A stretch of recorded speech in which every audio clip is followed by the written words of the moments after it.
Hi all, പുതിയൊരു വീഡിയോയിലേക്ക് എല്ലാവർക്കും സ്വാഗതം. വീഡിയോയിലേക്ക് പോകുന്നതിന് മുമ്പേ തന്നെ എൻ്റെ ചാനൽ ആരെങ്കിലും ഫസ്റ്റായിട്ട് കാണുന്നവരുണ്ടെങ്കിൽ ഫസ്റ്റ് തന്നെ സബ്സ്ക്രൈബ് ചെയ്ത് ലൈക്ക് ചെയ്ത് സപ്പോർട്ട് ചെയ്ത് കാണാം. വിക്രം പറയാണ് പ്രകാശനോട്, ഞാൻ ജയിലിൽ കിടന്ന ദിവസം ഒരു ദിവസമെങ്കിലും അവർ എന്നെ കാണാൻ വന്നോ? എന്നെ തൂക്കിക്കൊല്ലണം എന്നും അവർ പലരോടും പറഞ്ഞതായിട്ട് ഞാൻ അറിഞ്ഞിട്ടുണ്ട്. ഒരിക്കൽ ഞാൻ രതീഷിനെ കണ്ടായിരുന്നു, അതായത് എൻ്റെ അളിയനെ. ഞാൻ ഏതെങ്കിലും വണ്ടിയുടെ അടിയിൽ കയറണം എന്നാ എൻ്റെ സ്വന്തം അമ്മയുടെ ആഗ്രഹം. അങ്ങനെയുള്ള അമ്മയെ ഏതെങ്കിലും മക്കൾ സ്നേഹിക്കുമോ? അതുകൊണ്ട് അച്ഛനെടുത്തത് ശരിയായ തീരുമാനം. നീ എങ്ങനെ പ്രതികരിക്കും, നിന്നോട് എങ്ങനെ അവതരിപ്പിക്കും എന്നൊക്കെ ആലോചിച്ച് ഞാൻ ടെൻഷനായിരിക്കായിരുന്നു.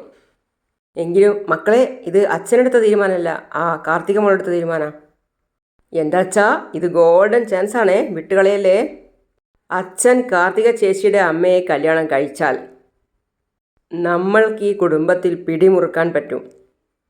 നമ്മൾക്കിപ്പോൾ വേണ്ടത് പണമല്ലേ, അതിന് ദൈവമായിട്ട് കൊണ്ടുതന്ന അവസരമാണ് ഇത്. അങ്ങനെ തന്നെയാടാ. അതെ, ദൈവം അങ്ങനെ എപ്പോഴൊന്നും ആരെയും ബുദ്ധിമുട്ടിക്കില്ലല്ലോ. അത് തന്നെ മോനെ, ദൈവം കൊണ്ടുവന്ന അവസരം. എങ്കിൽ ഇനി സമയം കളയരുത്. പ്രസവിച്ചിട്ട് എന്നെ തള്ളിക്കളഞ്ഞ അമ്മയുടെ മുഖത്ത് നോക്കി പറയണം ബന്ധം പിരിയാൻ. ഓ, അല്ലേ തന്നെ ഇപ്പോൾ പിരിഞ്ഞതുപോലെയല്ലേ ജീവിക്കുന്നത്? അതേടാ, എന്നേ പിരിഞ്ഞു കഴിഞ്ഞു. മാനസികമായിട്ട് നമ്മൾ അകന്നു കഴിഞ്ഞിട്ടും കുറേ കാലമായി. അതെല്ലാവർക്കും അറിയാവുന്ന കാര്യമല്ലേ. അപ്പോൾ വിക്രം പറയാണ്, കോടതിയിൽ നടന്ന സംഭവമൊന്നും അച്ഛൻ അറിഞ്ഞിട്ടില്ലല്ലോ. എന്നെ ജയിലിലേക്ക് കൂട്ടിക്കൊണ്ടുപോകുന്ന സമയത്ത് പൊട്ടിച്ചിരിക്കായിരുന്നു ഈ കല്യാണിയും കിരണും ഒക്കെ. ആ വാർത്ത ചെന്ന് പറഞ്ഞപ്പോൾ അതിനേക്കാൾ ചിരിച്ചിട്ടുണ്ടാകും എൻ്റെ അമ്മയെന്ന് പറയുന്ന ആ സ്ത്രീ. നീ പറഞ്ഞത് ശരിയാടാ, 100% സത്യം. മക്കളെ, അപ്പോൾ എനിക്ക് കാർത്തികനോട് പറയാലോ അല്ലേ? നിനക്ക് ഒരു എതിർപ്പും ഇല്ലാന്ന്, നിനക്ക് അനുവാദമാണെന്ന്. ആ അച്ഛാ, ഒന്നും ഇല്ലാതിരുന്ന നമ്മളെ എന്തെങ്കിലുമൊക്കെ ആക്കിയത് ഈ കാർത്തിക ചേച്ചിയാ. അതുകൊണ്ട് തന്നെ കാർത്തിക ചേച്ചിയുടെ ഏതാഗ്രഹവും നടത്തി കൊടുക്കേണ്ടത് നമ്മളുടെ കടമയാണ്. ഇങ്ങനെ ഒരു സഹായം അവർ നമ്മൾക്ക് ചെയ്തു തന്നില്ലായിരുന്നെങ്കിൽ എവിടെയെങ്കിലും പോയി ഞാൻ മോഷണം നടത്തിയിട്ട് വീണ്ടും ജയിലിൽ കിടന്നേനെ. ഒരു കണക്കിന് അതല്ലേ അച്ഛാ നമുക്കിപ്പോൾ ഒഴിവാക്കി തന്നിരിക്കുന്നത്. അതിനുള്ള നന്ദി നമ്മൾ കാർത്തിക ചേച്ചിയോടും അമ്മയോടും കാണിക്കണം. അതൊക്കെ പോട്ടെ, ഈ പറഞ്ഞാളെ അച്ഛൻ കണ്ടായിരുന്നോ? ഇല്ലടാ, കാണാൻ ഞാൻ ഒരുപാട് ശ്രമിച്ചു നോക്കി. അപ്പോൾ കാർത്തിക മോള് പറയുന്നത് ഇപ്പോൾ കാണാനുള്ള സമയം ആയിട്ടില്ല എന്നാ? അല്ലെങ്കിൽ തന്നെ മോനെ, ഈ രൂപത്തിലും ഭാവത്തിലും ഒന്നും എനിക്ക് വലിയ വിശ്വാസമൊന്നുമില്ല. ജീവിതം ആസ്വദിക്കാൻ വേണ്ടിയിട്ടൊന്നുമല്ല ഞാൻ ഈ കല്യാണത്തിന് സമ്മതിക്കുന്നത്. വൈരാഗ്യം, വാശി എന്നെ തഴഞ്ഞിട്ട് പോയില്ലേ അവൾ. അവളുടെ മുന്നിൽ എനിക്ക് ഞെളിഞ്ഞു നിൽക്കണം. അവൾ കാരണമല്ലേ ഈ അവസ്ഥ നമുക്കുണ്ടായത്. അവളുടെ മുമ്പിൽ നമുക്ക് നെഞ്ചുവിരിച്ച് നടക്കണ്ടേ മോനെ? അതുകൊണ്ടാണ് ഞാൻ ഈ കല്യാണത്തിന് സമ്മതിച്ചത്. അപ്പോൾ വിക്രം പറയാണ്, എന്നാൽ പിന്നെ കാർത്തിക ചേച്ചിയോട് പറഞ്ഞിട്ട് അച്ഛൻ പെട്ടെന്ന് പോയിട്ട് വാ. അവരെന്താ പറയുന്നതെന്ന് എനിക്കൊന്നറിയണം. അവൾ എന്ത് പറഞ്ഞാലും ശരി, അവൾ ഇനി എൻ്റെ താലി ഇട്ടുകൊണ്ട് നടക്കണ്ട. അങ്ങനെ പ്രകാശൻ അവിടെ എന്നും എണീറ്റ് പോയി. അപ്പോൾ വിക്രം ചിരിക്കുകയാണ് സന്തോഷത്തോടെ. അപ്പോൾ പറയാണ്, അങ്ങനെയെങ്കിൽ നിലവിലുള്ള ഭാര്യയെ പൂർണ്ണമായും ഒഴിവാക്കണം. കാർത്തിക പറയാ, അവരുമായിട്ടുള്ള ബന്ധം പിരിയണം. ഞാനിപ്പോൾ തന്നെ അങ്ങോട്ടേക്ക് പോകാം മോളെ. അവൾ ആത്മാഭിമാനമുള്ളവളാണെങ്കിൽ തീർച്ചയായും ബന്ധം ഒഴിവാക്കിത്തരും. അവളെവിടെയാ താമസിക്കുന്നറിയോ? ചോര നീരാക്കി ഞാൻ വളർത്തിയ എൻ്റെ രണ്ടാമത്തെ മോളുടെ കൂടെയാ. എന്നെയും എൻ്റെ മോനെയും തഴഞ്ഞിട്ട് അവൾ അവളുടെ കൂടെ താമസിക്കുന്ന ഇപ്പോൾ. അവൾ ഉപേക്ഷിച്ചു എന്നെയും എൻ്റെ മോനെയും. പക്ഷേ ഞാൻ കൊടുത്ത താലി ഇപ്പോഴും അവളുടെ കഴുത്തിലിട്ടുകൊണ്ട് നടക്കുക. അത് തിരിച്ചു തരാൻ പറ്റത്തില്ലല്ലോ. എന്താ, അത് സ്വർണ്ണാണല്ലോ. അപ്പോൾ കാർത്തിക പറയാണ്, എന്തിനാ അത് അവർ തിരിച്ചു തരുന്നത്? അവർ വിൽക്കുവോ പണയം വെക്കുവോ എന്ത് വേണമെങ്കിലും ചെയ്തോട്ടെ, പക്ഷേ കഴുത്തിൽ അത് കിടക്കാൻ പാടില്ല. പിന്നെ പ്രകാശം പറയാണ്, എന്തായാലും ഉടനെ ആ ബന്ധം പിരിയണം. ബന്ധം പിരിഞ്ഞാൽ പിന്നെ അധികം താമസം ഉണ്ടാവില്ല. അച്ഛൻ്റെ ജീവിതത്തിലേക്ക് എൻ്റെ അമ്മ കടന്നു വരും. വിക്രത്തിന് എതിർപ്പില്ല എന്ന് പറഞ്ഞത് സത്യമാണല്ലോ. അയ്യോ എൻ്റെ മോളെ, അവന് ഒരു എതിർപ്പും ഇല്ല. ഞാനും മോളുടെ അമ്മയും തമ്മിൽ അടുപ്പത്തിലാണെന്നുള്ള കാര്യമൊക്കെ അവൻ മനസ്സിലാക്കിയെടുത്തു കഴിഞ്ഞു. പിന്നെ എൻ്റെ അമ്മയ്ക്കും ഈ കാര്യങ്ങളൊക്കെ അറിയാലോ. അവർ തമ്മിൽ തന്നെ ചർച്ച ചെയ്തിട്ട് ഒരു തീരുമാനത്തിൽ എത്തിയെന്നാണ് തോന്നുന്നത്. കൂട്ടത്തിൽ വിക്രത്തിനും ഒരു പെണ്ണിനെ നോക്കണം. വിക്രത്തിന് മാത്രമല്ല, മോൾക്കും ഒരാളെ നോക്കണം. എൻ്റെ കാര്യം വിട്. അപ്പോൾ പ്രകാശൻ അങ്ങനെ പറഞ്ഞാൽ പറ്റത്തില്ല. ഞാനിനി എല്ലാ അർത്ഥത്തിലും മോളുടെ അച്ഛൻ്റെ സ്ഥാനത്തേക്ക് വരാൻ പോവുക. അത് പിന്നെ മോളുടെ അമ്മയെ കല്യാണം കഴിച്ചു കഴിഞ്ഞാൽ പിന്നെ അങ്ങനെ തന്നെയാണല്ലോ.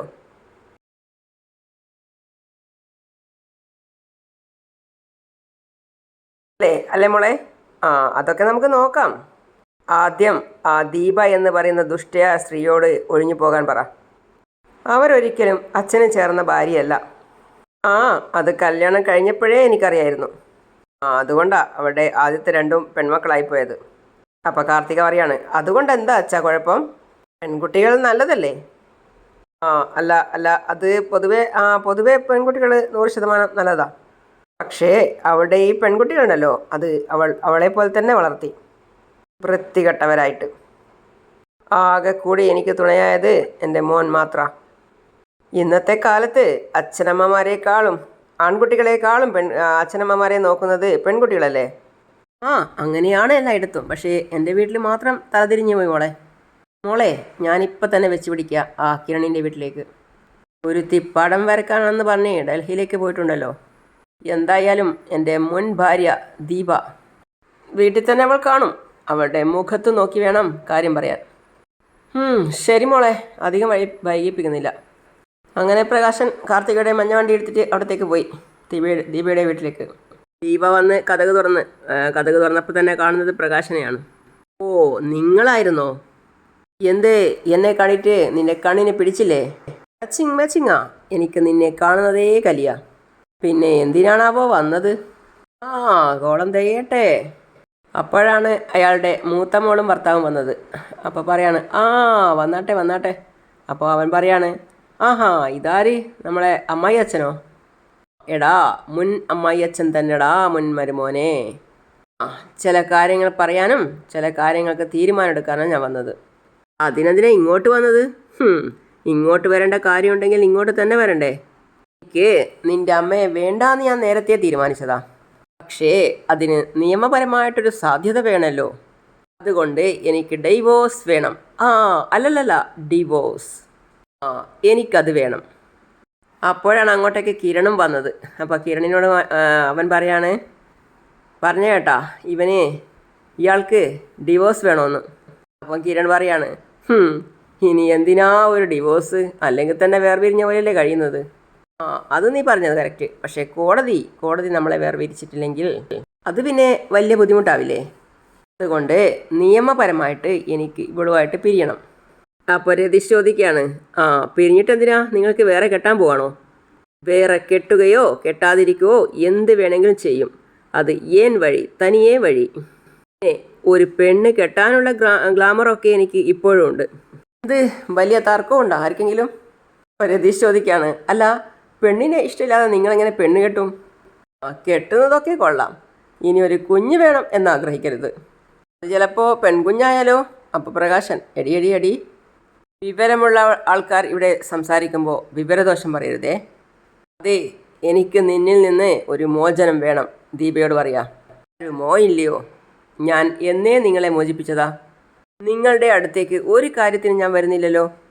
കഴിഞ്ഞ തവണ അമ്പലത്തിൽ വന്നപ്പോൾ ഒരു ലക്ഷ്മിയുടെ പേരിൽ നിങ്ങൾ അർച്ചന കഴിപ്പിക്കുന്നതൊക്കെ കണ്ടു. ആ ലക്ഷ്മിയാണോ നിങ്ങളുടെ രണ്ടാം ഭാര്യ? പ്രകാശൻ ചിരിച്ചുകൊണ്ട് പറയാണ്, അങ്ങനെ നിനക്ക് തോന്നുകയാണെങ്കിൽ ഞാൻ നിഷേധിക്കുന്നില്ല. എന്തായാലും രണ്ടാം കെട്ടിന്. പക്ഷേ നീയുമായിട്ട് എനിക്ക് ബന്ധം തുടരാൻ താല്പര്യമില്ല. അതാണ് പറഞ്ഞു വന്നത്.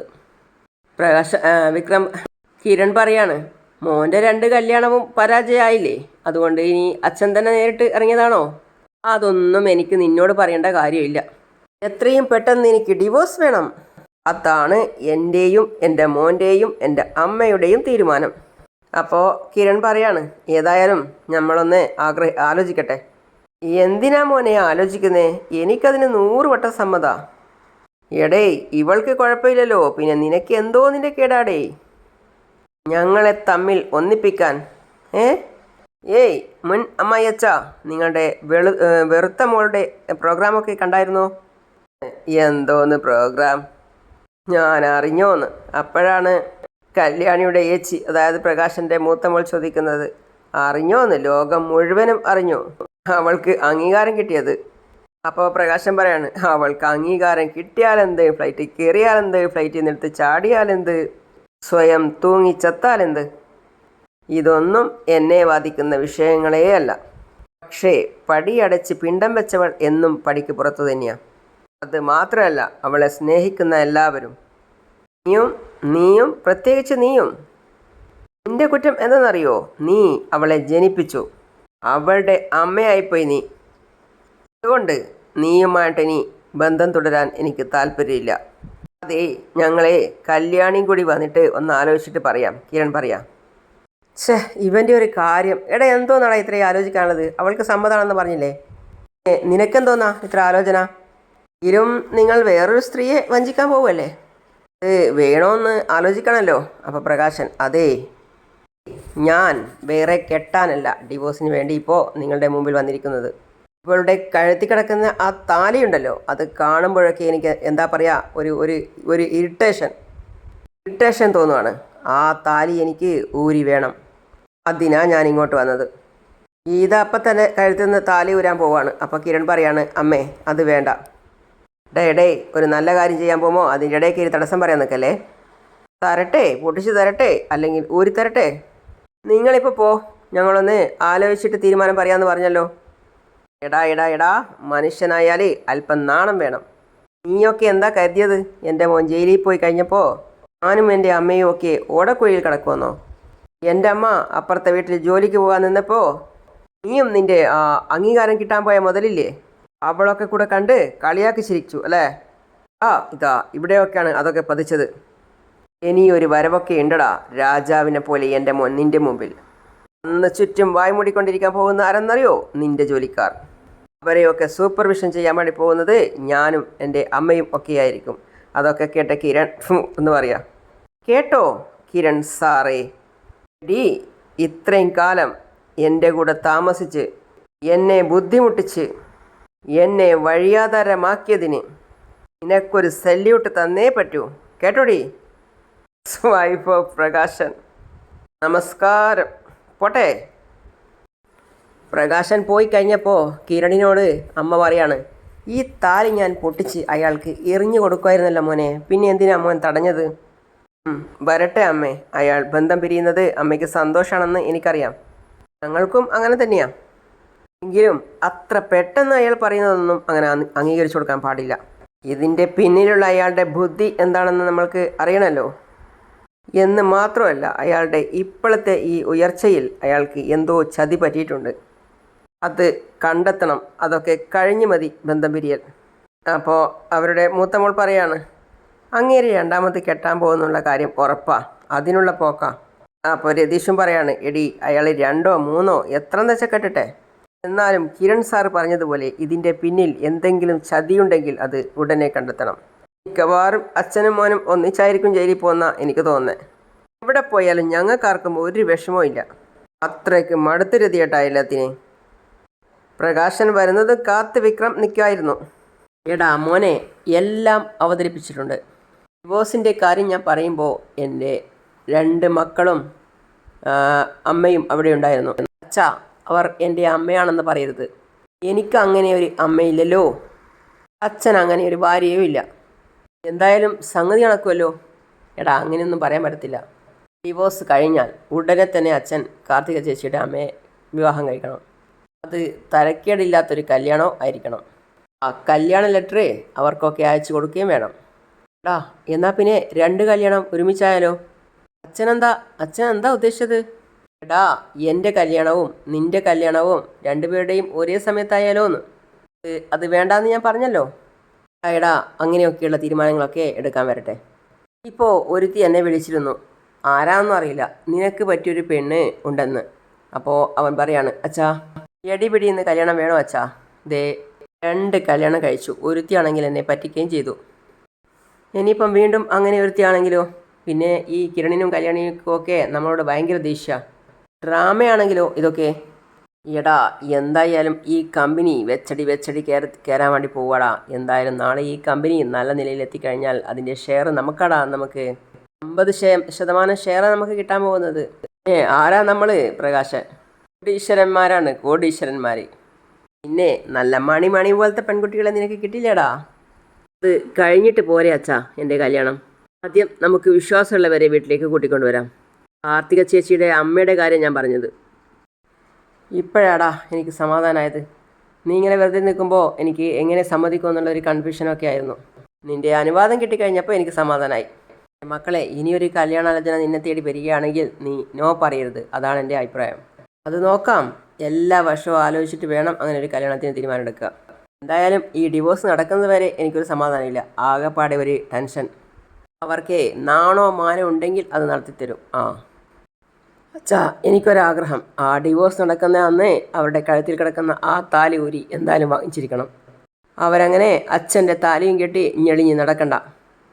ആ മരുമോൻ കിരണുണ്ടല്ലോ, അവൻ കാണട്ടെ എല്ലാം.